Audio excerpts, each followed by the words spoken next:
Today on Cooked at Camp, I'm going to show you how to make the easiest mango daiquiris ever. This cocktail recipe is just a snippet from a regular wild touring trip video. Link to the full video is in the description below. I do actually really enjoy these mango daiquiris, the alcoholic version. That's about the only cocktail that I do love and drink. Yeah.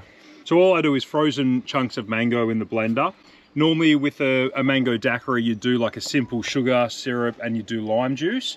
I do my cheats version, which, you know, it's sweet and it's citrusy. I just add Sprite. This is like a 500ml blender cup. About 2 shots of rum seems to be about right. And then just cover the top of the fruit with Sprite. And that's it. Super simple. All you need is a massive, mature, fruiting mango tree and you're sorted. Give this a whirl, babe.